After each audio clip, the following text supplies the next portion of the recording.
I've never really played the original Bioshock game. I played Bioshock Infinite as a young boy and remember enjoying it because I sat down and actually finished a video game. Back then I only had one brain cell and it was completely filled with Gran Turismo 6 and Kino de Turton. But as I got older and played more video games, I overheard the inner yappings of the internet, calling it a bunch of buzzwords like overrated, convoluted, and disappointing. I remember it fondly, so I went back and replayed the game. Only one of those descriptions are true.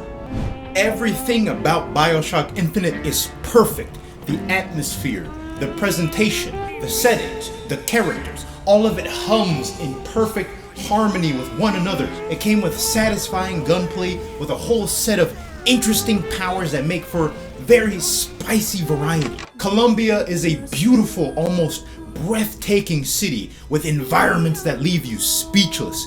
Something this game does extremely well is how it draws you in with this warm embrace. Something that kind of feels like home, almost begging you to explore each and every cranny of every brick on its walls. The more you explore through this elegant world, the weirder it gets. From the propaganda posters to the uncanny dialogue that the citizens are having with one another. Something is off about this world and its people, and it doesn't take very long for them to try to convert you. Please, what are you doing? Come on! Are you gonna throw it? Or are you taking your coffee black these days?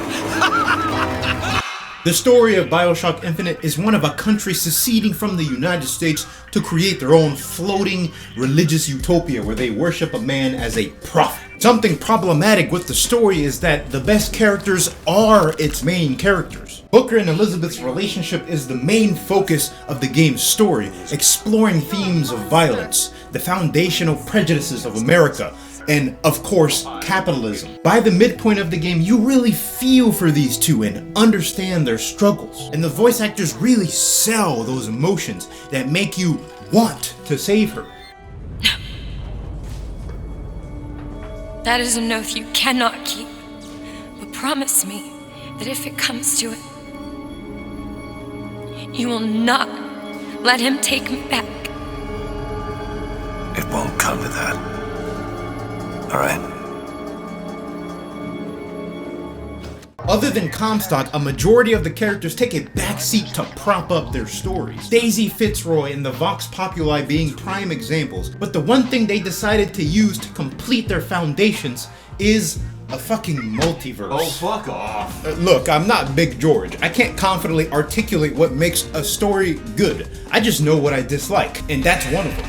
It's the biggest crutch that any video game writer can willingly use. Time paradox shenanigans usually overcomplicate interesting stories because the line is hardly ever properly drawn to the player. We're supposed to just imagine the infinite possibilities that probably don't even exist. With multiple timeline splits as per the guide made by the lovely Dota psychologist. Thank you, man. I would not be here without you. Elizabeth's power exists because her pinky was left in the original universe while she exists in the current one. Ciri from The Witcher has a similar power to hop dimensions, but the difference is they never actually used her power as a plot device. The fans did that. The sweetest thing about Bioshock Infinite is that you'll finish it in the same time that it takes Starfield to get good. This video was very critical about the story, but I still absolutely love everything about this game. But we could do without the infinitely large timeline.